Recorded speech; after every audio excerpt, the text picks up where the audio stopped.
Every December 31st, something peculiar happens across the planet. Millions of people gather in freezing public spaces or cramped living rooms to watch a glowing sphere descend a pole. At a specific moment, midnight in their particular time zone, they scream numbers backward, embrace strangers, and weep. They drink a specific beverage, always the same beverage, from narrow glasses designed to make bubbles tickle their noses. They sing a song in a language most of them don't understand, holding hands with people whose names they may not know. Then, they make promises to themselves, solemn vows. This year will be different. This year, they will exercise, save money, find love, quit drinking, write that novel, call their mothers more often. They make these promises knowing, on some level, in some quiet corner of their minds, that they will almost certainly break them within weeks.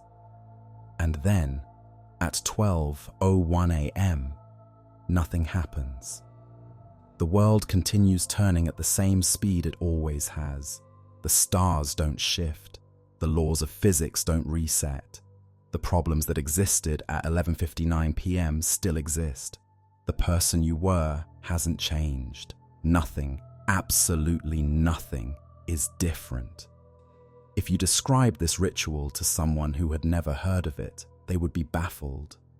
Why this specific night? Why the backward counting? Why do people cry? Why do they kiss strangers?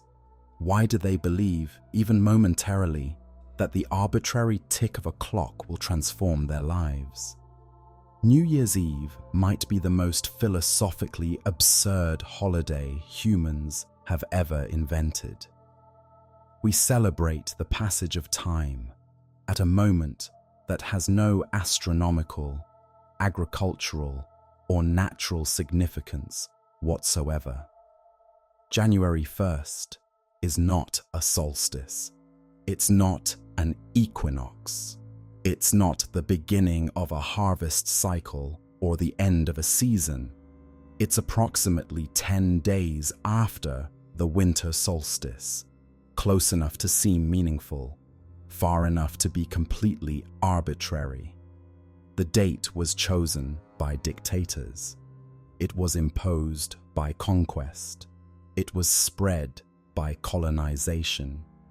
And it has been maintained by a collective agreement. Billions of people deciding together to pretend that this particular moment matters. And yet, we've built an enormous apparatus of meaning around it. Resolutions, fresh starts, hope, renewal. We've convinced ourselves that crossing this imaginary threshold will transform us, that who we are on December the 31st and who we are on January 1st can somehow be different people. Tonight, we're going to examine New Year's Eve the way an archaeologist examines an ancient ritual, with curiosity, with precision, and with a willingness to see what's actually there rather than what we've been told is there. We'll ask the questions that no one thinks to ask. Why is January 1st the new year? Who decided this and why? What were they trying to accomplish? Where do our traditions actually come from? Times Square, Champagne, Auld Lang Syne. These feel ancient and inevitable. They are neither. Why do we make resolutions we know will break? What psychological need does this serve? And who profits from our repeated failure? What does our obsession with fresh starts reveal about how we actually feel about our lives and ourselves? None of this is innocent. None of it is accidental. Every tradition has a history. Every ritual serves a function.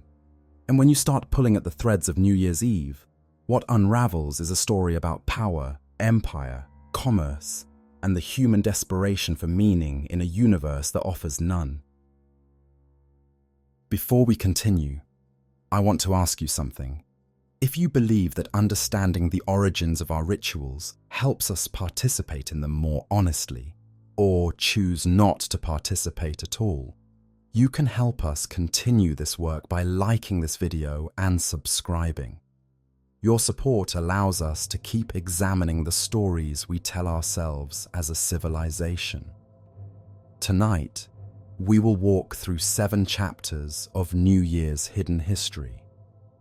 We'll begin with the calendar wars, the struggle between empires and religions to control how humans measure time itself. We'll meet the dictator who invented January 1st and the Pope who imposed it on the world. We'll watch the early church wage a centuries-long campaign against the very celebration we now consider innocent. We'll trace how ancient vows to gods became modern promises to ourselves, and how a multi-billion-dollar industry was built on our inevitable failure.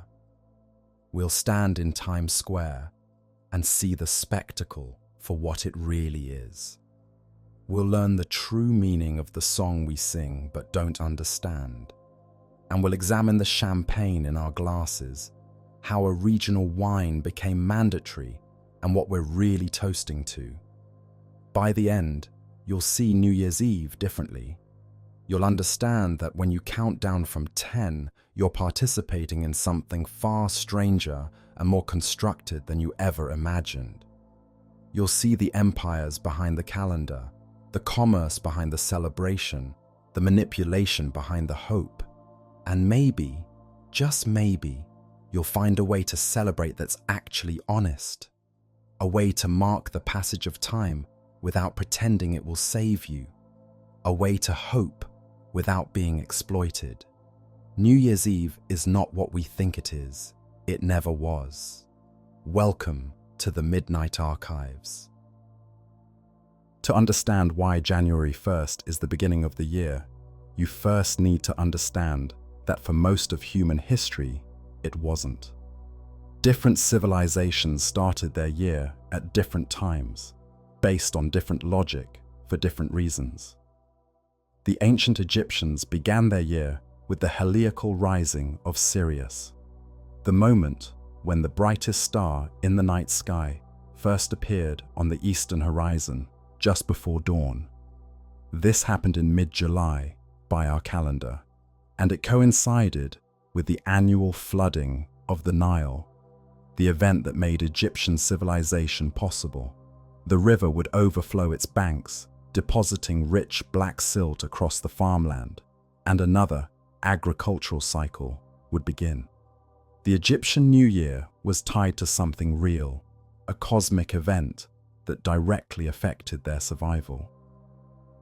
The Babylonians, 4,000 years ago, celebrated their new year at the first new moon following the spring equinox, usually sometime in late March. This made astronomical sense. The equinox is one of only 2 days per year when day and night are equal, a genuine cosmic marker. Spring, with its rebirth of vegetation and return of warmth, seemed like an obvious time for beginnings. The ancient Greeks couldn't even agree among themselves. Different city-states started their year at different times. The Athenians began in midsummer. The Spartans began in autumn. There was no unified Greek calendar. Each polis kept time according to its own traditions. In medieval Europe, the situation was equally chaotic. Different kingdoms, different regions, sometimes different cities within the same kingdom celebrated the new year on different dates. Some used March 25th, the feast of the Annunciation, when the angel Gabriel supposedly told Mary she would bear Jesus. Others used December 25th, Christmas Day. Still others used Easter, which meant the new year fell on a different date every year. Imagine the confusion. A contract signed in Florence might be dated 1422, while the same day in Venice was still 1421. Travelers crossing from one jurisdiction to another might find themselves moving backward or forward in time. International commerce, diplomacy, and record-keeping were nightmares of conversion and confusion. Into this chaos stepped Rome, specifically the Rome of Julius Caesar. And Caesar didn't just want to fix the calendar, he wanted to own time itself. The Roman calendar before Caesar was a mess. It was technically a lunar calendar of 355 days, which meant it fell out of alignment with the solar year by about 10 days annually. To fix this, priests were supposed to periodically add an extra month, called an intercalary month, to bring the calendar back into sync with the seasons. But here's the problem. The priests who controlled the calendar were politicians, and they quickly realized they could use the calendar as a political weapon. Roman officials served fixed terms. Consuls served for 1 year. Governors served for specific periods. If you wanted to extend an ally's term, you could add an extra month. If you wanted to cut short an enemy's term, you could skip the intercalation. The calendar became a tool of partisan warfare. By Caesar's time, the Roman calendar had drifted so far from astronomical reality that the traditional harvest festivals were falling in the middle of summer, and winter holidays were occurring during autumn. The entire system of Roman timekeeping had collapsed into political manipulation. Caesar saw an opportunity. As Pontifex Maximus, the high priest of Rome, a position he'd held since 63 BCE, he had the authority to reform the calendar. And as the most powerful man in Rome, he had the political muscle to make the reforms stick. In 46 BCE, Caesar implemented his reform.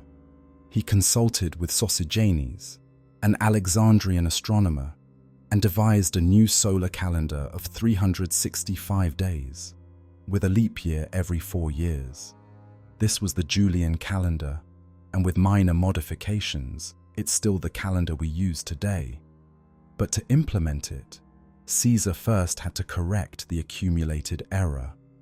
The Roman calendar had drifted so far that he needed to add 90 extra days to the year 46 BCE to bring it back into alignment with the seasons. 90 days. The year 46 BCE was 445 days long. The Romans called it the Year of Confusion. Imagine living through a year that was 25% longer than normal. Imagine contracts, loans, rents, terms of service, all thrown into chaos by a dictator's decree. And then, on the first day of the new calendar, January 1st, 45 BCE, Caesar's new system began. This was the first time January 1st was the beginning of the year, not because of any cosmic significance, but because Caesar said so. January was named for Janus, the Roman god of doorways, beginnings, and transitions. Janus was depicted with 2 faces, one looking forward, one looking back. He was the god you prayed to when entering or leaving, when starting or ending, when passing through any threshold. But Janus was also the god of war. The doors of his temple in the Roman Forum were kept open during wartime and closed during peace. In the entire history of the Roman kingdom and republic, over 700 years, the doors had been closed only twice. Rome was almost always at war. Janus was almost always watching. There's a symbolism here that's worth pausing on. The month of beginnings, the threshold of the year, was named for a god associated with warfare. New Year's Day, from its very inception, carried the shadow of violence, Caesar also placed himself in the calendar. The month of Quintilis, originally just the 5th month, was renamed Julius in his honor. After Caesar's assassination, Augustus would rename Sextilis after himself. The months of July and August are monuments to Roman dictators, markers of imperial ego embedded in our measurement of time. When you say January 1st, you're speaking a date created by Julius Caesar, using a month named for a Roman war god, in a calendar designed to demonstrate imperial power over time itself. This is the foundation of our new year. Caesar's calendar was good, but it wasn't perfect. The solar year is not exactly 365.25 days. It's about 365.2422 days. That difference of roughly 11 minutes per year seems trivial, but over centuries, it accumulates. By the 1500s, the Julian calendar had drifted about 10 days from astronomical reality. The spring equinox, which was supposed to fall on March 21st, was occurring on March 11th. This mattered to the church because Easter's date depends on the spring equinox. If the calendar was wrong, Easter was being celebrated on the wrong day. For an institution that believed it had the exclusive authority to interpret divine will, this was a serious problem. In 1582, Pope Gregory XIII issued a papal bull introducing a reformed calendar. The Gregorian calendar adjusted the leap year rule slightly. Years divisible by 100 would not be leap years unless they were also divisible by 400. This small change brought the calendar much closer to the actual solar year. But to implement the reform, Gregory had to delete 10 days.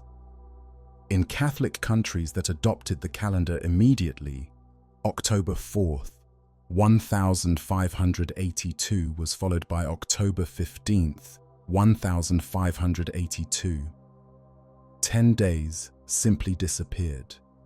The reform was also an assertion of papal authority. Protestant countries refused to adopt a Catholic calendar for generations. England and its colonies didn't switch until 1752, 170 years later. By that point, the Julian calendar had drifted another day, so England had to delete 11 days. September 2nd, 1752 was followed by September 14th, 1752. There's a persistent legend that English citizens rioted in the streets demanding, "Give us our 11 days." Historians debate whether actual riots occurred, but the resistance was real. People believed, in some visceral way, that the government had stolen time from them, that they would die 11 days sooner, that their lives had been literally shortened by decree, and in some practical sense, they were right. Rents that were due quarterly were still due on the same calendar dates, meaning landlords collected the same money for 11 fewer days of tenancy. Workers, employed by the month, worked 11 fewer days for the same pay. The calendar change was a wealth transfer hidden in the apparent neutrality of astronomical correction. As European powers colonized the world, they brought their calendar with them, and they didn't offer options. Indigenous peoples across Africa, Asia, and the Americas had their own systems for measuring time, often sophisticated, often tied to local astronomical observations, agricultural cycles, and religious traditions. The Mayans had developed one of the most accurate calendars in human history. The Chinese lunar calendar had been refined over millennia. Hindu calendars encoded complex astronomical knowledge.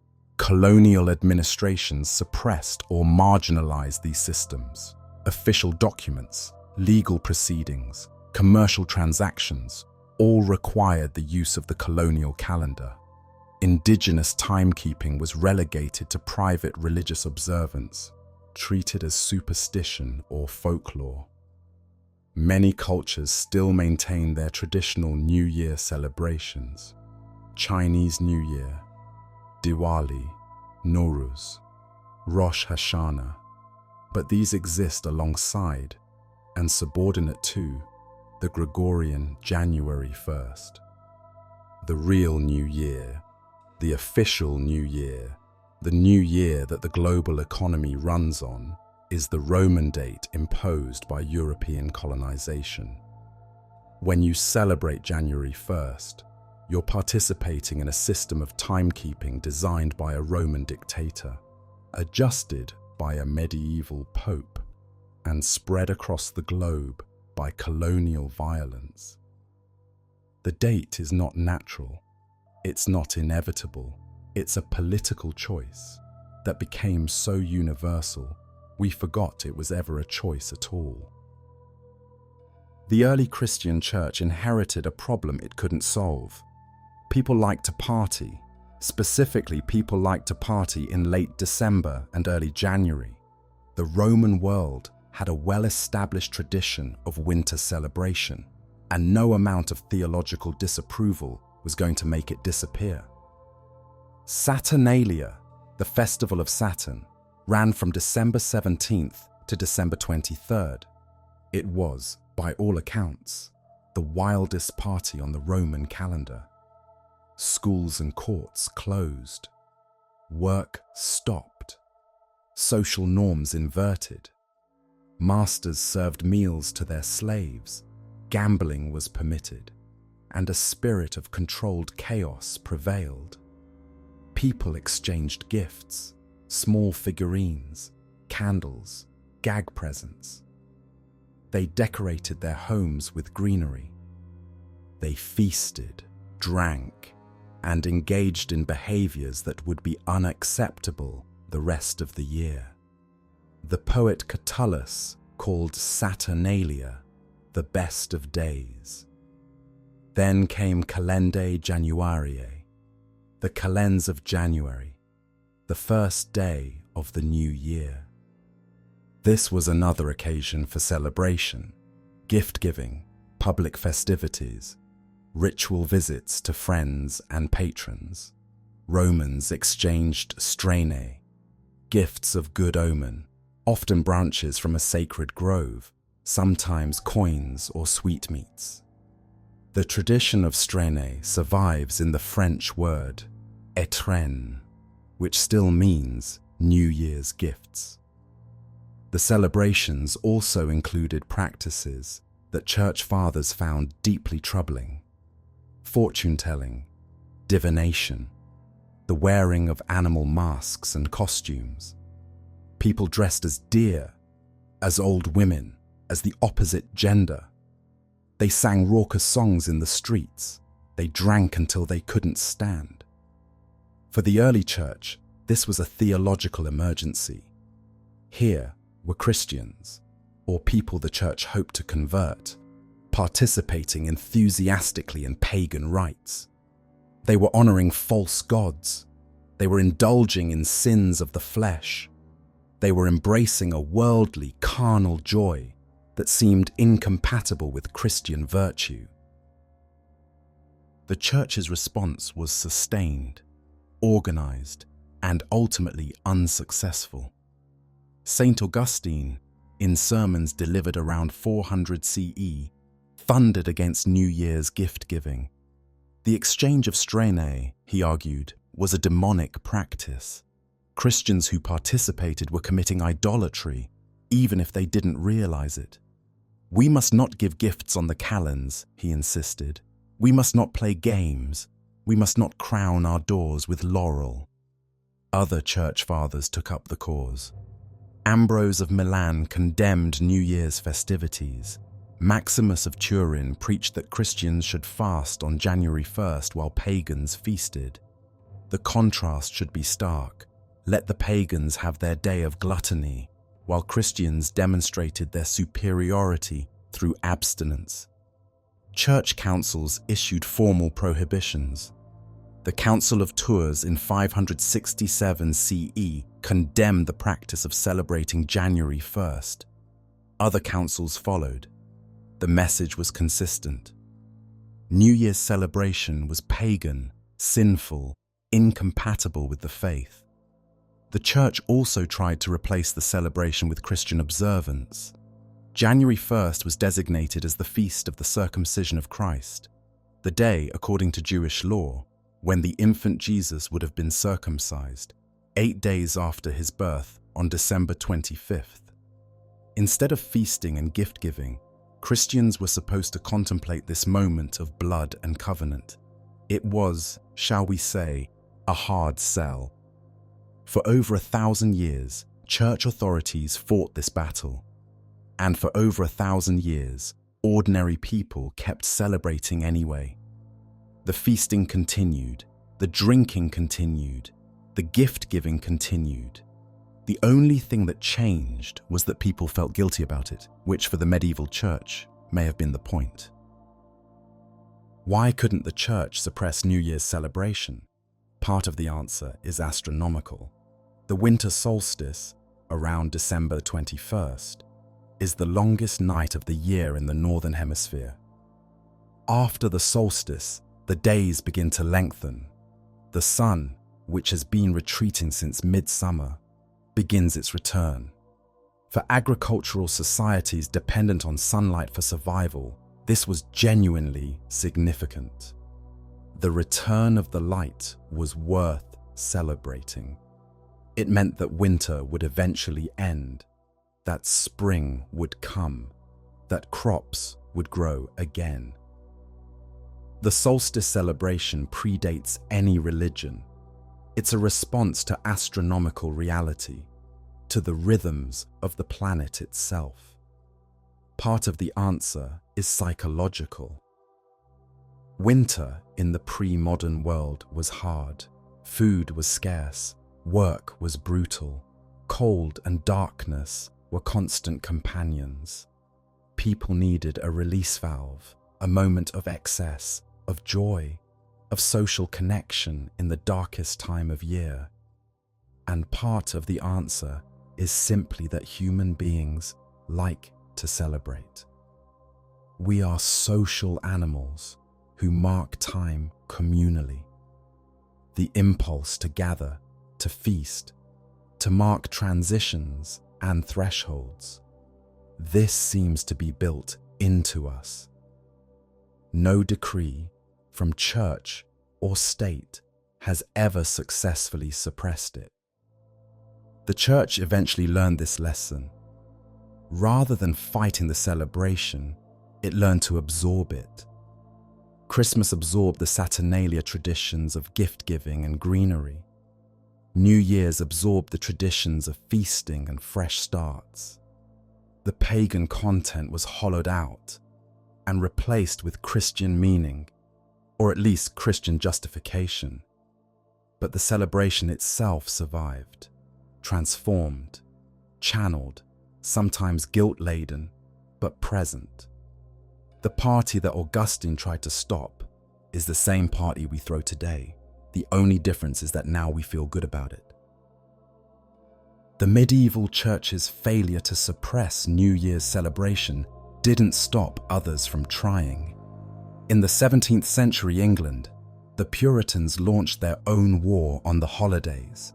They saw Christmas, Easter, and other feast days as popish corruptions, vestiges of Catholicism that true Protestants should reject. In 1647, the Puritan-controlled Parliament actually banned Christmas. Shops were required to stay open. Churches were required to stay closed. Soldiers patrolled the streets, enforcing sobriety. New Year's celebration faced similar disapproval. The Puritans viewed it as a worldly indulgence, a distraction from godly work, an occasion for sin. The same logic that condemned Christmas condemned New Year's. In colonial New England, Puritan attitudes shaped early American culture. Christmas was not widely celebrated in New England until well into the 19th century. New Year's celebrations were more accepted.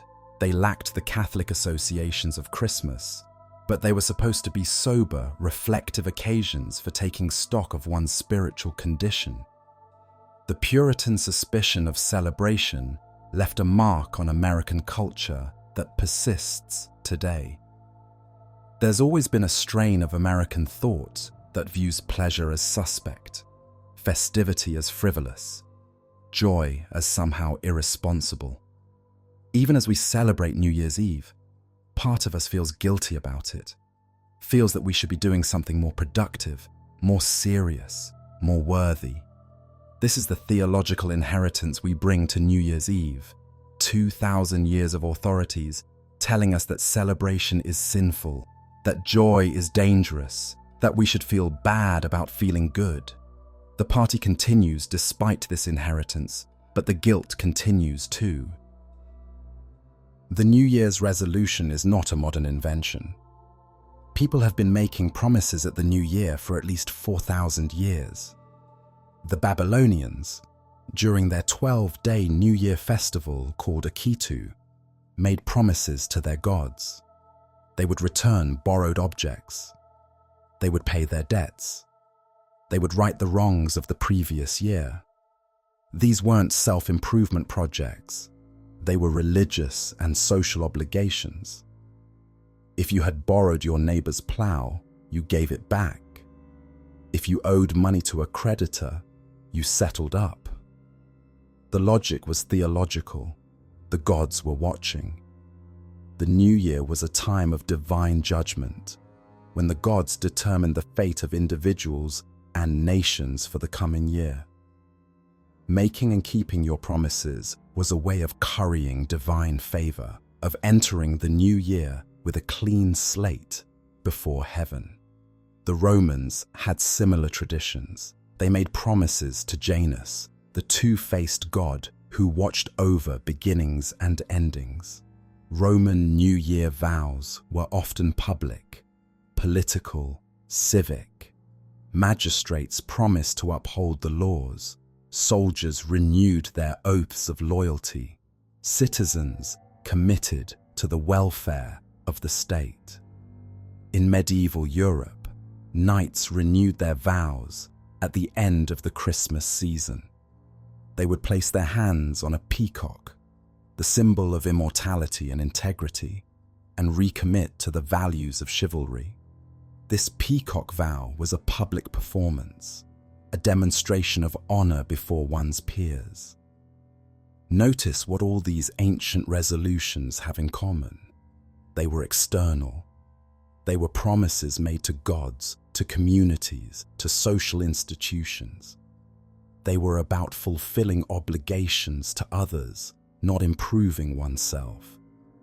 The ancient resolution was fundamentally relational.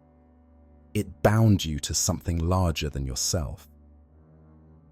The modern New Year's resolution, the promise to lose weight, exercise more, quit smoking, be a better person, is a fundamentally different thing. It's private rather than public, psychological rather than social, focused on the self rather than the community. This transformation happened gradually, but the Protestant Reformation was crucial. Luther and Calvin redirected religious focus from external observance to internal faith. What mattered was not the rituals you performed, but the state of your soul. Salvation was a matter between you and God. No priest, no sacrament, no institution could mediate it. This theological shift encouraged constant self-examination. Protestants were supposed to monitor their own spiritual condition, to search their hearts for signs of grace or damnation. The inner life became the primary terrain of religious work. The new year became an occasion for this self-examination. Puritan diaries from the 17th and 18th centuries show believers taking spiritual inventory at year's end, examining their sins, resolving to do better, recommitting to godly discipline. The resolution was becoming personal. Benjamin Franklin, in many ways the archetypal American, took this process to its logical extreme. His famous project of moral perfection, tracking his daily adherence to 13 virtues, was a secularized version of the Puritan self-examination. The goal was no longer to please God, but to improve oneself. The methods were the same: careful observation, honest accounting, renewed resolution. By the 19th century, the New Year's resolution was recognizably modern. Newspaper editorials encouraged readers to use the new year as an occasion for self-improvement. The language shifted from religious to secular.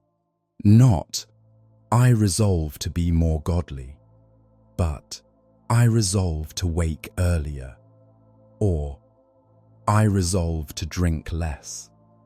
The object of improvement was no longer the soul, but the self.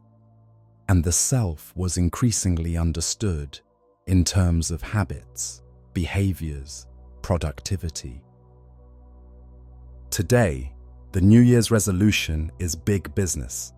The self-improvement industry in the United States alone is worth over $70 billion annually.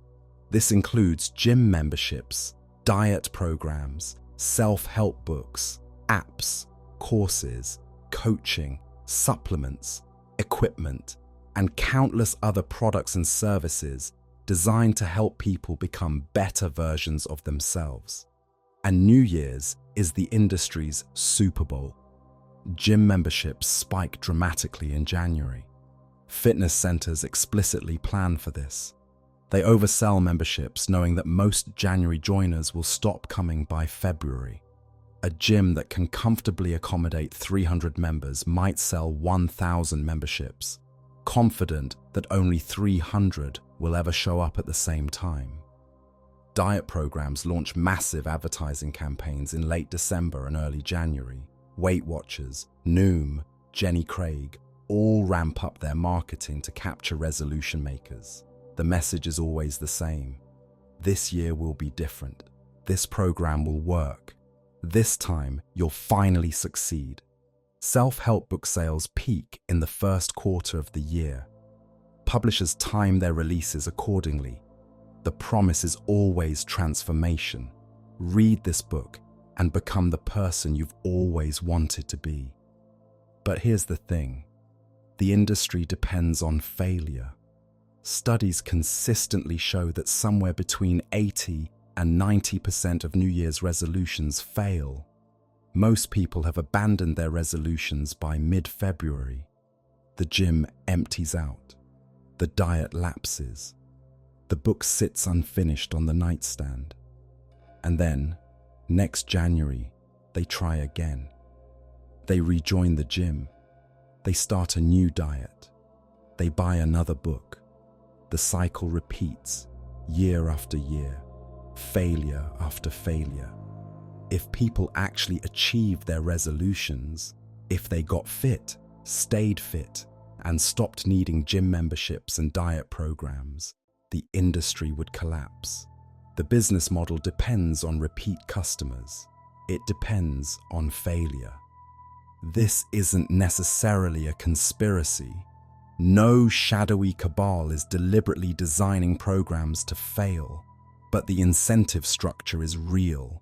Companies that help people achieve permanent change put themselves out of business. Companies that provide temporary motivation, followed by predictable relapse, have customers for life. Why do we keep making resolutions when we know they'll probably fail? Psychologists have identified what they call the fresh start effect. Temporal landmarks, New Year's, birthdays, the start of a new week, even the first of a new month, create a sense of psychological distance from our past selves. We feel, in some hard-to-articulate way, that the person who failed before is not quite the same person who is resolving now. This can be motivating. The fresh start effect does increase goal-setting behavior. People are more likely to begin new projects, start new habits, and make commitments at temporal landmarks than at random points in time. But the effect also has a dark side.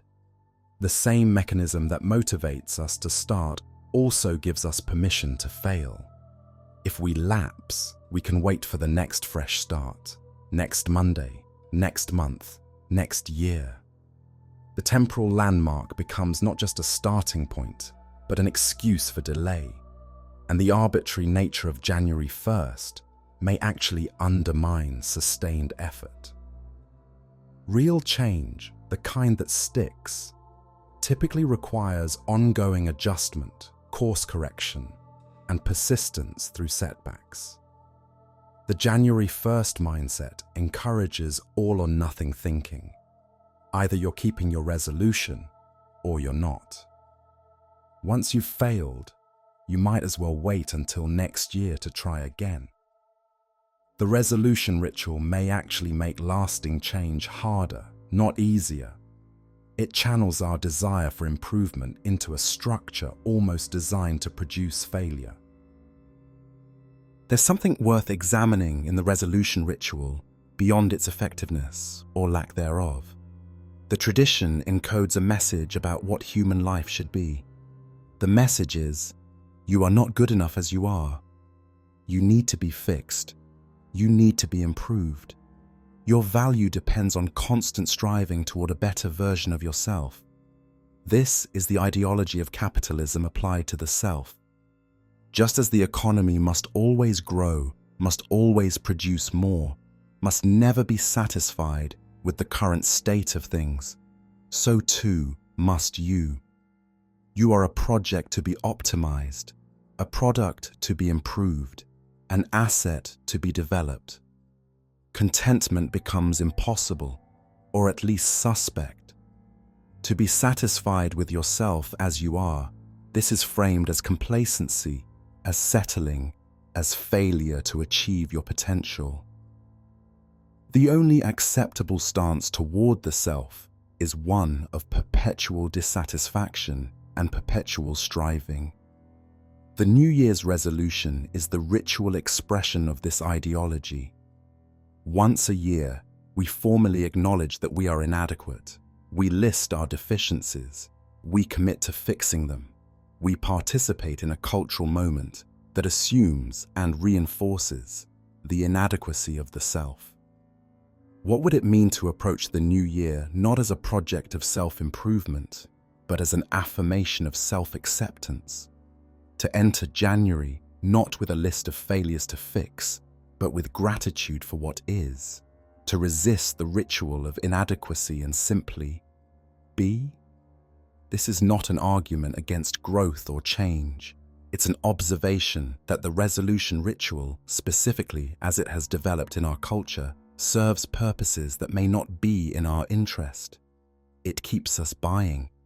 It keeps us striving. It keeps us dissatisfied. And it does this by taking our genuine desire for meaning and channeling it into forms that serve commerce. Times Square wasn't always the center of American New Year's celebration. Before 1904, it wasn't even called Times Square. The area was known as Longacre Square, named after a similar district in London. It was the center of New York's carriage trade, harness makers, horse traders, stables. Not glamorous, but vital to the city's transportation infrastructure. In 1904, the New York Times moved its headquarters to a new skyscraper at the intersection of 7th Avenue and Broadway. The newspaper's owner, Adolph Ochs, was a master of publicity. He lobbied the city to rename the square after his paper, and the city, seeing the value of associating the area with a prestigious newspaper, agreed.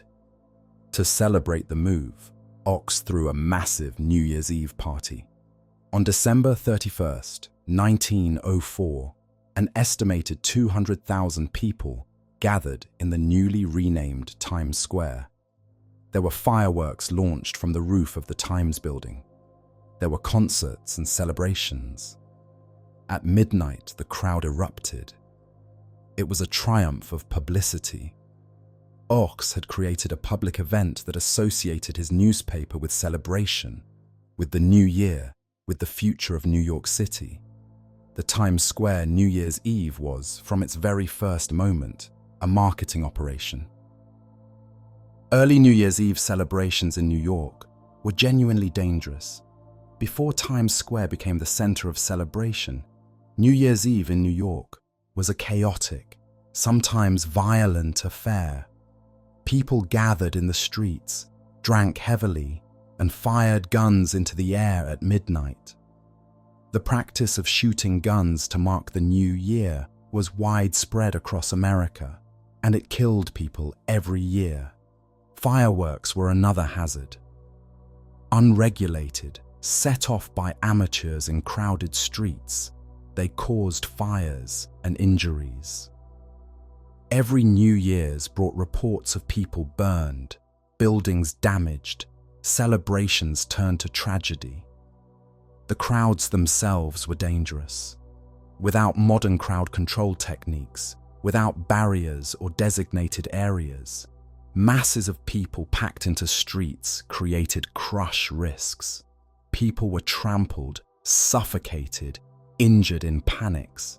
In 1907, the city banned the fireworks that had been launched from the Times building's roof.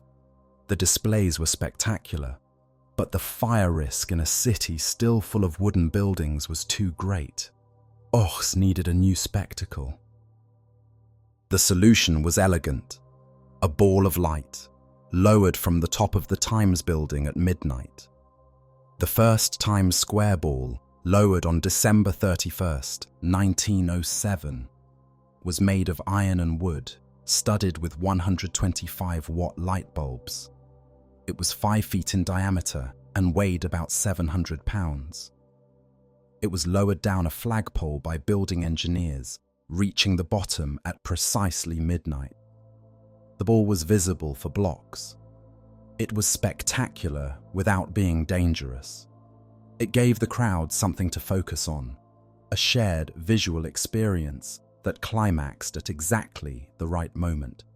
And it was controllable. The Times owned the ball, owned the building, owned the spectacle. The ball drop continued every year except 1942 and 1943, when wartime blackout regulations made the illumination inappropriate. Even during those years, crowds gathered in Times Square. They just did so in darkness, marking midnight with a moment of silence instead of light. The ball has been redesigned multiple times over the decades.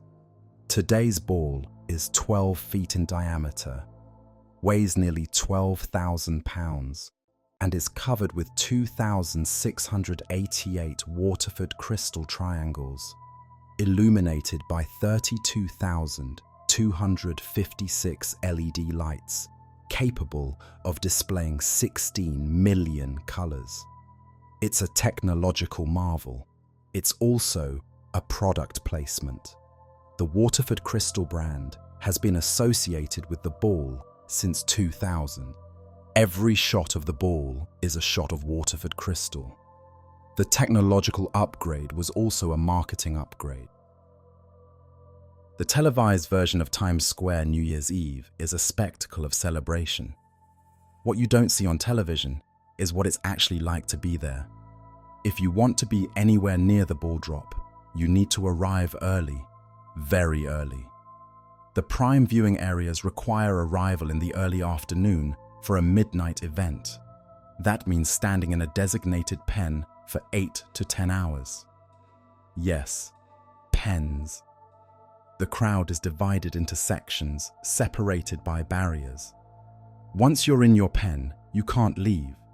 If you leave to use the bathroom, you can't come back. The streets are closed. There's nowhere to go anyway. Speaking of bathrooms, there aren't many. Some people wear adult diapers. This is not a joke. If you search for advice on attending Times Square New Year's Eve, you will find serious recommendations to wear absorbent undergarments because the bathroom situation is that bad. You can't sit down. The crowd is too dense. For 8 to 10 hours you stand. It's cold.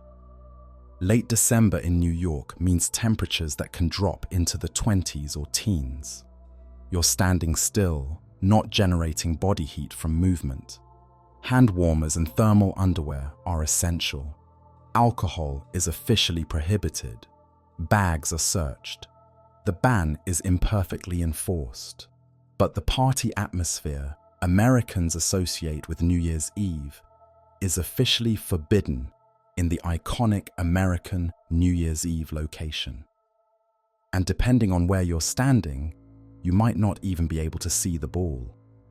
The viewing angles are limited.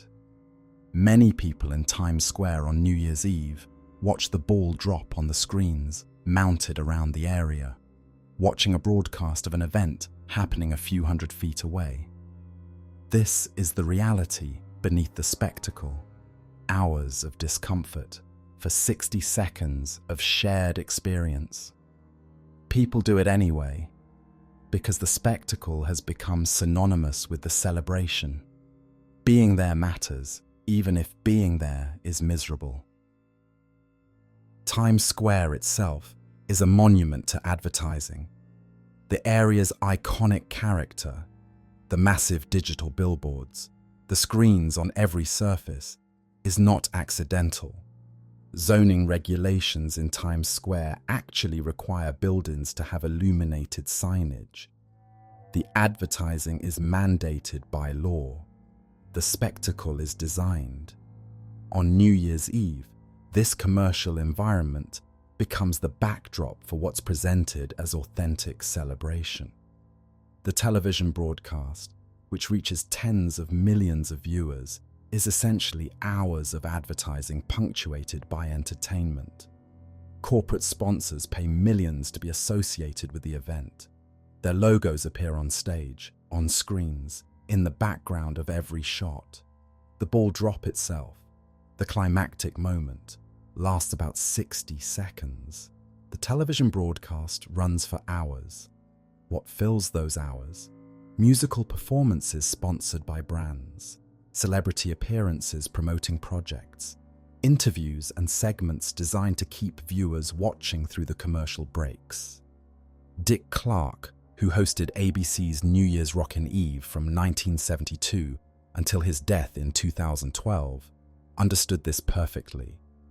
He created a format that was entertaining enough to hold attention and commercial enough to generate massive revenue. The broadcast wasn't about the celebration. It was about using the celebration to sell eyeballs to advertisers. The Times Square New Year's Eve is, in this sense, the purest expression of contemporary American culture. A pseudo-event manufactured for media, designed to sell products, experienced primarily through screens even by people who are physically present.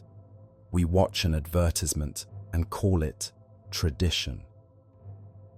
Auld Lang Syne is credited to Robert Burns, Scotland's national poet, the man who gave us A Red, Red Rose and To a Mouse, and countless other works that define Scottish literary identity. But Burns didn't write Auld Lang Syne. Or rather, he didn't exactly write it. In 1788, Burns sent a version of the song to the Scots Musical Museum, a collection of traditional Scottish songs he was helping to compile. In his accompanying letter, he described the song as an old song of the olden times and which has never been in print, nor even in manuscript, until I took it down from an old man singing. Burns was a collector as much as a creator. He travelled through Scotland, listening to ordinary people sing traditional songs, and transcribed what he heard. Sometimes he polished the lyrics, added verses, improved the structure. Sometimes he preserved them as he found them. With Auld Lang Syne, the degree of his contribution is unclear. Parts of the song appear in earlier printed sources. The phrase Auld Lang Syne itself appears in a poem from 1711, decades before Burns was born. The melody is traditional, possibly very old. What Burns definitely did was give the song the form we know today, and crucially, give it his name. When the Scots Musical Museum published the song, it was associated with Burns. When anthologies reprinted it, they credited Burns. The attribution stuck, and now most people assume he created it whole cloth. This matters because Auld Lang Syne represents something older than Burns, older than the 18th century, older perhaps than written record. It's a song about a human experience so fundamental that people have been singing about it for centuries. The pain of time passing and friends drifting away. Most people who sing Auld Lang Syne don't know what they're singing. The Scots dialect makes the lyrics opaque to English speakers, and even people who know the words rarely pause to consider their meaning. Auld Lang Syne translates roughly as old long since or old long ago, more idiomatically, times gone by or days of old. The opening lines ask a question. Should old acquaintance be forgot and never brought to mind? Should old friends be forgotten? Should the times we shared be allowed to fade from memory? The song doesn't directly answer this question. Instead, it presents images of those old times. Two friends running through the hillsides, picking daisies together, wading through streams from morning to evening. Innocent childhood memories, simple and golden. But those times are gone. The friends have wandered many a weary foot since those days. The seas have rolled between them, literally or metaphorically, they've drifted apart. The closeness of childhood has given way to the distance of adult life. And yet, the song proposes a response to this loss.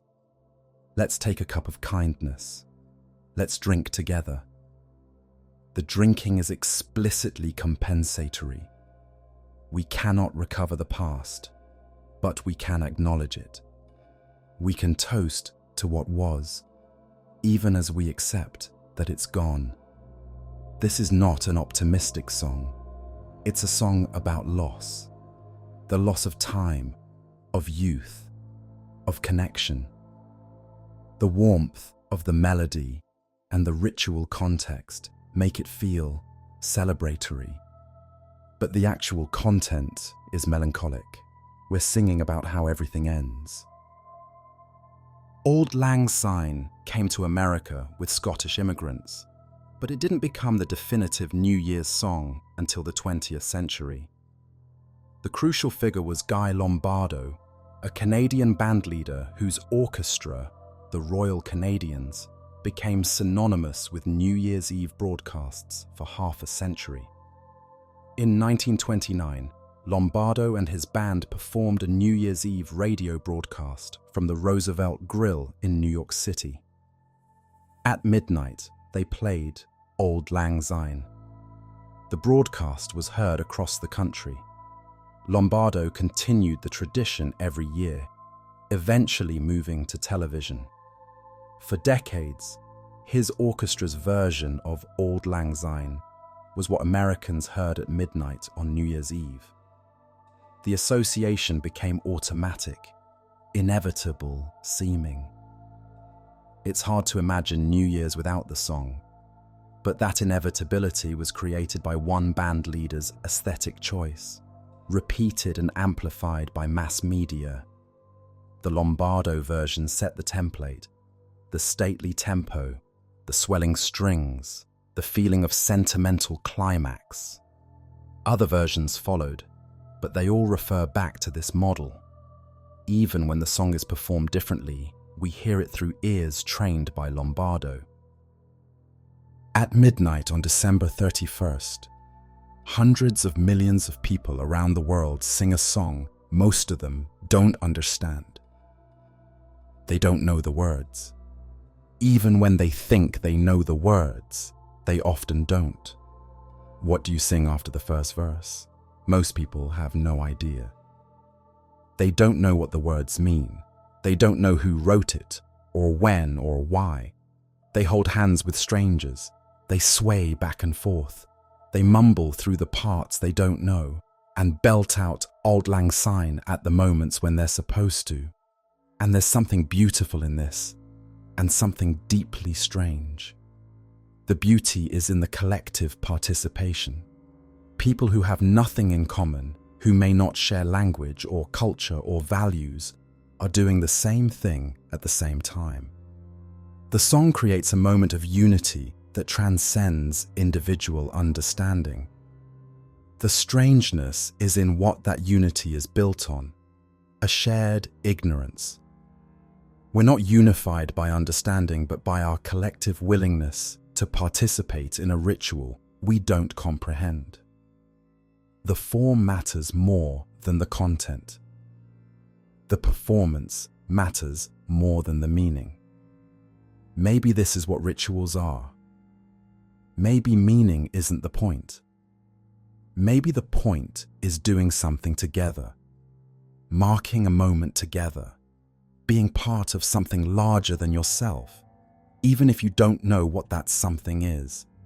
Or maybe we've hollowed out something meaningful, replaced substance with form, and convinced ourselves the form is enough. The legend goes like this. In the late 17th century, a blind Benedictine monk named Dom Pierre Pérignon accidentally created sparkling wine in the cellars of the Abbey of Auvillers. Upon tasting his creation, he called out to his fellow monks, "Come quickly, I am drinking the stars." It's a perfect origin story. Accidental genius, sensory revelation, a poetic exclamation that captures the magic of the beverage. It's printed on marketing materials, repeated in wine tours, taught as fact. It's also almost entirely fictional. Dom Pérignon was a real person, and he did work at the Abbey of Auvillers in the Champagne region of France during the late 17th century. He was, by all accounts, a skilled winemaker who made important contributions to viticulture. Innovations in pressing grapes, blending different varieties, improving cellar techniques. But he didn't invent sparkling wine. Sparkling wine existed before him. English scientists had described the process of secondary fermentation that creates bubbles decades before Pérignon began working. More importantly, Pérignon actually spent much of his career trying to prevent bubbles. In the 17th century Champagne, the effervescence was considered a defect, not a feature. The bubbles caused bottles to explode in the cellar, a serious problem that could destroy an entire vintage. A good winemaker was supposed to produce still wine. The sparkle was a sign of failure. The famous quote, "I am drinking the stars," was invented in the 19th century, nearly 150 years after Pérignon's death. It first appeared in advertisements and promotional materials for champagne producers. It was marketing copy, not historical record. The Dom Pérignon brand, owned today by Moët Hennessy, perpetuates the legend because the legend sells bottles. The romantic origin story transforms a fermented grape beverage into something magical, something touched by accident and genius. You're not just drinking wine, you're drinking the stars. Champagne's association with celebration was deliberately constructed. In the 18th and 19th centuries, champagne producers faced a problem. Their product was expensive to make, fragile to ship, and limited in production. They couldn't compete on volume with other wine regions. They needed to compete on prestige. The solution was to associate champagne with aristocratic celebration. Champagne houses cultivated relationships with royal courts across Europe. They supplied champagne to coronations, weddings, diplomatic functions. They made sure that wherever powerful people gathered to celebrate, champagne was poured. The dramatic elements of champagne service, the loud pop of the cork, the overflow of foam, the spray of liquid, were exploited and encouraged. These weren't just incidental features. They were theatrical elements that signaled celebration, that said something special is happening. Racing became particularly important. Champagne producers began sponsoring yacht races, horse races, automobile races, events where winners could be photographed spraying champagne in celebration. The images spread through newspapers and later, television. The association became automatic. Victory equals champagne. The tradition of spraying champagne on the winner's podium in motorsport dates to 1967, when Dan Gurney won the 24 Hours of Le Mans and, on an apparent whim, shook up a bottle of champagne and sprayed it over the crowd and his fellow drivers. The image was so striking that it became standard practice. Now it seems like it's always been done, but it started with one spontaneous act, captured by cameras, repeated because it looked good. Here's a question worth asking. Why champagne? Sparkling wine is made in many regions. Spanish carve, Italian prosecco, German sekt, American sparkling wines all offer effervescence at lower prices. Some, by many accounts, taste as good or better than mid-range champagne. The taste of champagne is not universally beloved. It's acidic, yeasty, with flavors that many people find unpleasant until they've learned to appreciate them. Children, offered champagne for the first time, typically grimace. The taste is acquired. There is nothing about the liquid itself that makes it inherently celebratory. It's wine with bubbles. The bubbles are created by a second fermentation in the bottle, a process that any competent winemaker can replicate. The geographical designation, only sparkling wine from the Champagne region can legally be called champagne in most countries, is a legal protection, not a quality guarantee. The association between champagne and celebration is entirely cultural, and that culture was deliberately shaped by commercial interests over more than 2 centuries. This isn't necessarily a criticism. All culture is constructed. All traditions have origins in someone's choices. But the champagne tradition is worth noting because it's so effective that it feels natural. We believe we're drinking champagne because celebration demands champagne, when actually, celebration demands champagne because we've been taught that it does. On New Year's Eve, champagne becomes almost obligatory. People who don't particularly like champagne drink it anyway. The ritual demands it. To celebrate the new year without champagne would feel incomplete, like having a birthday without a cake. Restaurants capitalize on this. New Year's Eve prix-fixe menus, already marked up significantly from normal prices, often require the purchase of champagne or include it complimentary, built into the inflated price.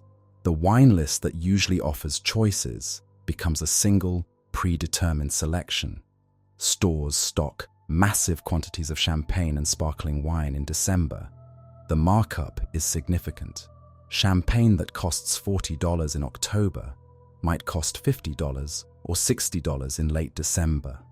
The demand is predictable, so the pricing follows. And at midnight, at parties across the world, glasses are raised. The ritual is enacted. People drink what they're supposed to drink when they're supposed to drink it, because that's what the ritual demands. The champagne toast is one of the clearest examples of how commercial interests shape our celebrations. We don't choose champagne. Champagne chooses us through centuries of marketing, association building, and cultural engineering. This doesn't make the toast meaningless. Shared rituals create connection, even when their origins are commercial. But it's worth knowing what we're participating in. We're not just celebrating the new year, we're participating in a tradition designed to sell us a specific product. For many people, New Year's Eve is not a celebration. It's an ordeal. The holiday season more broadly, the stretch from Thanksgiving through New Year's in the United States, or from early December through New Year's elsewhere, is a period of elevated psychological distress for significant portions of the population. Depression worsens for many people during the holidays. The contrast between the mandated cheer of the season and their internal state creates a particular kind of pain. Everyone is supposed to be happy. Everyone is supposed to be celebrating. If you're not happy, if you're not celebrating, you feel like a failure on top of everything else. Loneliness is more acute when everyone else seems to be together. The images of celebration on television, on social media, in advertising, emphasize togetherness, family, connection. If you're alone, if you're estranged from family, if you don't have the warm gathering that the culture says you're supposed to have, the season becomes a constant reminder of what you lack. New Year's Eve concentrates these pressures. It's framed as the most celebratory night of the year. You're supposed to have plans. You're supposed to be with people. You're supposed to kiss someone at midnight. You're supposed to be ecstatic as the clock strikes 12. If you're depressed or lonely or grieving or simply not in a celebrating mood, this pressure is cruel. The holiday doesn't accommodate you. It demands your participation anyway. January 1st doesn't change anything. This is obvious when stated directly, but the ritual of the holiday suggests otherwise. The countdown, the cheering, the emphasis on new beginnings and fresh starts. All of this implies that crossing from December 31st to January 1st is meaningful, transformative, magical. Your problems don't reset at midnight. Your debts are still there. Your health issues are still there. Your relationship difficulties, your career frustrations, your family tensions, all still there. The Earth continues its orbit without noticing. The second after midnight is materially indistinguishable from the second before. The fresh start is a psychological construct, not an objective reality. And while psychological constructs can be powerful, this particular one may do as much harm as good. The myth of the magic threshold encourages all or nothing thinking. You're either keeping your resolution or you've failed. You're either having a great new year or you're not. The calendar provides a hard boundary that doesn't match how change actually works. Real change, the kind that sticks, is usually gradual, non-linear, full of setbacks and adjustments. It can start on any day, not just January 1st. It doesn't require a magical threshold. But the New Year's ritual encourages us to wait for the threshold, to load all our hopes for change onto a single arbitrary date. New Year's Eve may be the most performative night of the year. The pressure to have a good time is intense. Social media amplifies this. People post their most glamorous moments, their happiest looking photos, their most enviable celebrations. The feed fills with images of joy, connection, success. But these images are curated. They show the highlight reel, not the reality. The person posting the ecstatic photo may have spent most of the evening bored or anxious. The couple kissing at midnight may be on the verge of breaking up. The party that looks amazing in pictures may have felt flat and forced in person. Studies consistently show that people overestimate how much fun others are having and underestimate their own experiences. On New Year's Eve, this tendency reaches its peak. Everyone is trying to have a great time, and everyone is performing having a great time, and almost no one is willing to admit that the evening might not live up to the hype. The result is a kind of collective delusion. We're all pretending to each other that we're having the time of our lives, and we all feel secretly inadequate because everyone else seems to be having such a better time. January 1st arrives, and we wake up, often hungover, often tired, often vaguely disappointed. The magical night is over. We're the same people we were before, but we've successfully performed celebration for each other, maintained the myth for another year. Hope is a fundamental human need. We need to believe that things can get better, that the future holds possibility, that we're not trapped in our current circumstances forever. New Year's Eve taps into this need. The holiday is, at its core, about hope. The hope that the new year will be better than the old one, that we can change, that good things are coming. This genuine human need has been thoroughly commercialized. The advertising industry treats January as New Year, New You season. The message is everywhere. Buy this product and become a better version of yourself. The gym membership will make you fit. The diet program will make you thin. The app will make you productive. The course will make you successful. Hope becomes a consumer good. You purchase it in the form of products and services that promise transformation. And when the transformation doesn't happen, when you stop going to the gym, when you abandon the diet, when the app sits unused on your phone, you can purchase hope again next year. The cycle continues because hope is inexhaustible. No matter how many times we've been disappointed, we can hope again. It's a beautiful human quality, and it's ruthlessly exploited by industries that profit from our perpetual striving.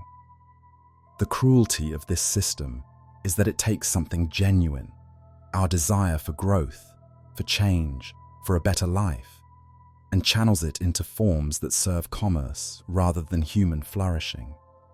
We're encouraged to hope, but only in ways that involve purchasing products. We're encouraged to change, but only in ways that create customers. A genuine hope would be free. It would be available to everyone, regardless of purchasing power. It would point toward forms of growth that don't require buying anything. The hope we're sold on New Year's Eve is not that kind of hope. It's hope with a price tag. Hope that somebody profits from. Hope that keeps us striving, keeps us dissatisfied, keeps us buying. We've traveled through 2,000 years of New Year's history tonight, and here's what we've found. January 1st is a date chosen by a Roman dictator, adjusted by a medieval pope, and spread across the globe by colonial conquest. It has no astronomical or natural significance. It's approximately 10 days after the winter solstice, close enough to feel meaningful, arbitrary enough to have been placed anywhere else. The celebration we practice was fought against by Christian authorities for over a millennium. They condemned it as pagan, sinful, a dangerous indulgence of worldly pleasure. They lost. The human need to celebrate in the darkest season was stronger than any theological objection. The resolution ritual evolved from religious vows to gods and communities into private promises of self-improvement.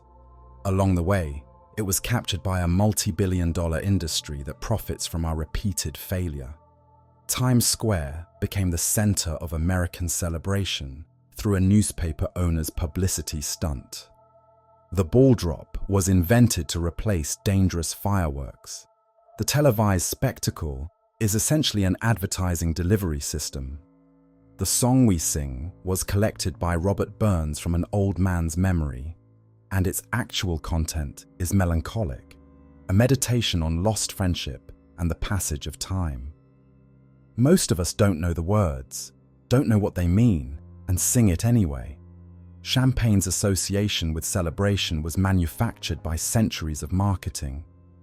The monk who supposedly invented it actually spent his career trying to prevent bubbles. The tradition of toasting with champagne at midnight is commercial engineering so successful that it feels like natural law. And the whole apparatus, the countdown, the hope, the fresh start, can be cruel to those who are lonely, depressed, grieving, or simply not in a celebrating mood. The mandatory optimism excludes those who can't perform it. Here's the strange thing. Knowing all this doesn't necessarily change anything. All human meaning is constructed. All traditions have origins in someone's choices that could have been different. The fact that January 1st is arbitrary doesn't make it less real as a shared cultural experience. The fact that champagne's association with celebration was manufactured doesn't make the toast feel less celebratory. We are meaning-making creatures. We take arbitrary moments and invest them with significance. We create rituals that connect us to each other and to the past.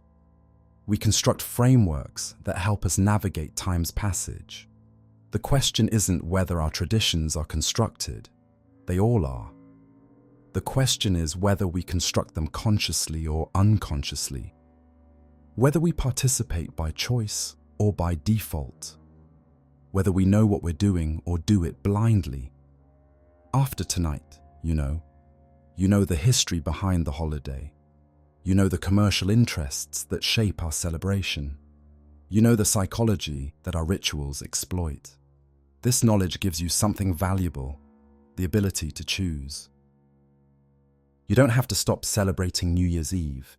You don't have to boycott the traditions or refuse the champagne or sit out the countdown. That's not what this is about. But you can celebrate differently.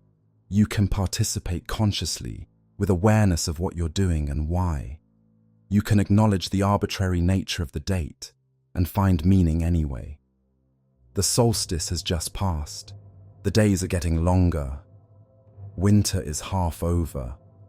There's something genuinely worth marking in that, even if January 1st isn't the precise moment.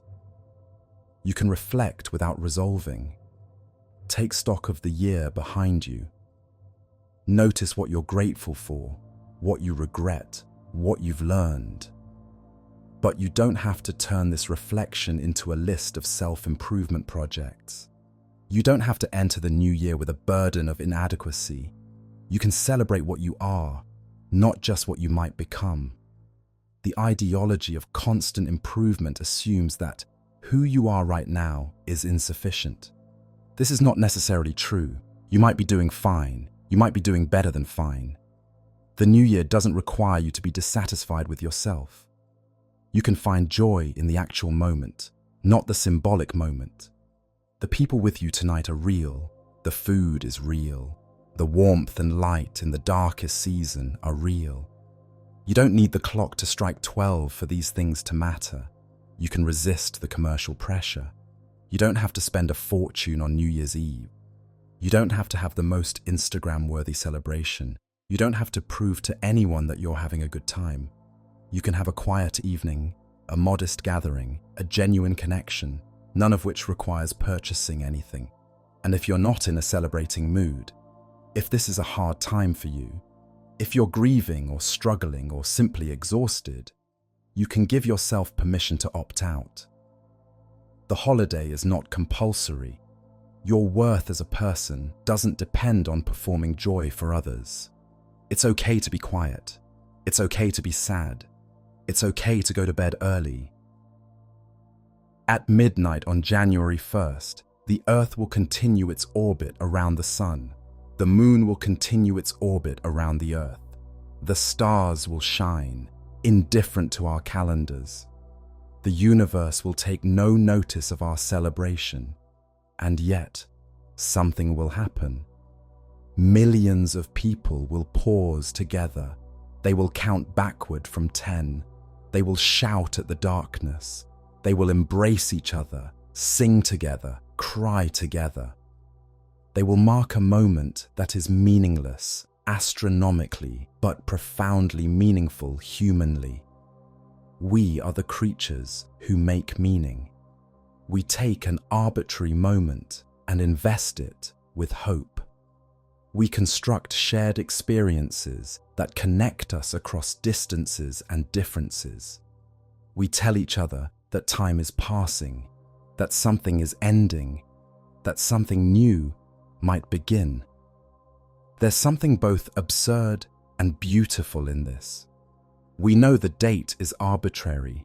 We know the magic is constructed, and we participate anyway, because the participation itself is real.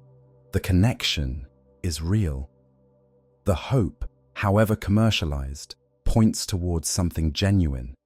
The fresh start you're waiting for doesn't arrive at midnight. It's not delivered by the calendar. It doesn't depend on resolutions or rituals or the ticking of a clock. The fresh start arrives when you decide it does. It's available right now, this moment, whether it's January 1st or July 15th, or a random Tuesday in March. The power to change doesn't wait for temporal landmarks. It exists in you, continuously, regardless of what the calendar says. So this New Year's Eve, as the ball drops and the champagne pops and the song plays, be present. Not in the symbolic moment, but in the real one. The person next to you is real. The breath you're taking is real.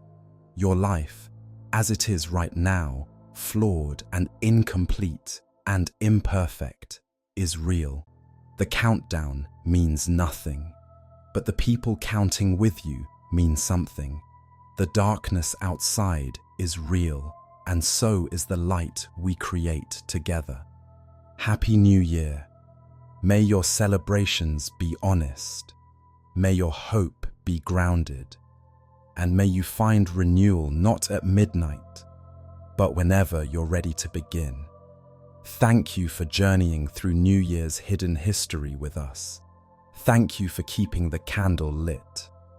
Thank you for seeking truth in a season of comfortable myth. Until next time.